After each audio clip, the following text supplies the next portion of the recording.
was October of 2009. We were down in Hawaii.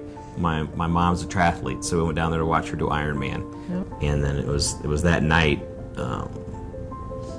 Mill and I woke up, wasn't feeling very well, and went to the bathroom, ended up having a seizure at 4 o'clock in the morning with no one else around, and fell, hit my head, bled a lot. So we went to the hospital, I got stitched up, they did an MRI, and I knew I had an area of concern in my head from a car accident I got in 5 years previous to that about. And we watched it every year, did an MRI every year, and the area was about 2 inches by 2 inches, and it stayed that way for 4 years. And when they did the MRI in Hawaii then, they said, no, it's about 3.5 by 5. It's a lot bigger, centimeters, so it's a lot bigger. It's grown, 2-3 times its size. So I'm like, okay, well, we have a problem then. And they said, well, they didn't say it was cancer. They said it was like a low-grade tumor. They never used the word cancer. So we're like, oh, it's just, the tumor got bigger. We'll figure out what we need to deal with it, either remove it or treat it or medicine. And when we visited with Dr. Lemon, then after we got the results of the tumor, he said, well, let's figure out how we're going to treat your cancer. And we both looked at each other and we go, oh, I don't have cancer. Yeah. You must have the wrong folder here. It must be the wrong I just have a low-grade tumor. It's not cancer. And he goes, no, it's cancer. And then, then the tears come out, and you don't know how to react.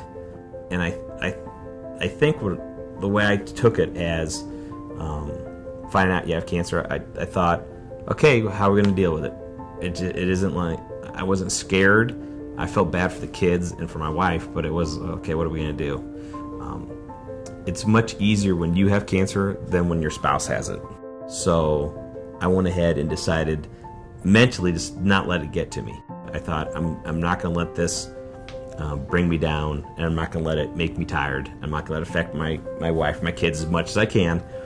And so the last 3 months were actually the easiest, believe it or not. Last 3 months, I felt like I had this extra energy that I could channel from watching my kids play sports or seeing my wife run marathons.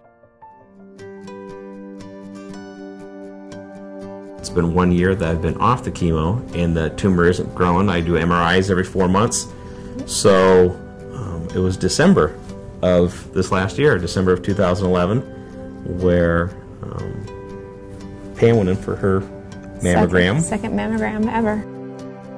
It was December 21st, and they called me later that afternoon, and they said, we want to take another picture.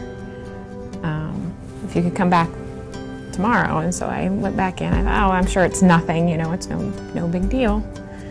And I went in, and they took another picture and said, we really can't tell, so we'd like you to have a biopsy done. And so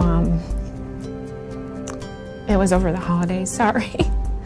And so I went in on January 3rd, and they had the biopsy done, and then we found out, I believe, on the 6th that it was cancer.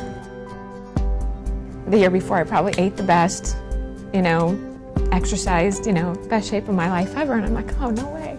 I jokingly say all the running and salads she ate probably got you cancer. Yeah.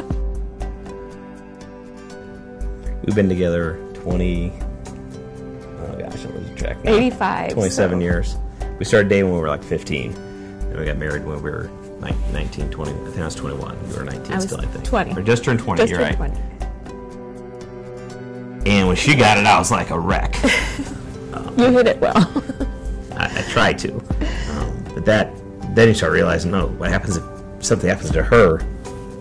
All of a sudden, I'm the caregiver.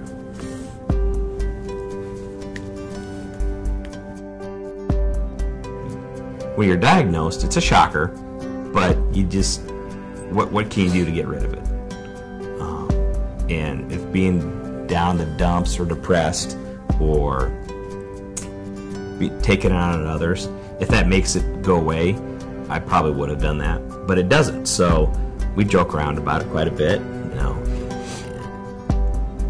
rather than get upset about it.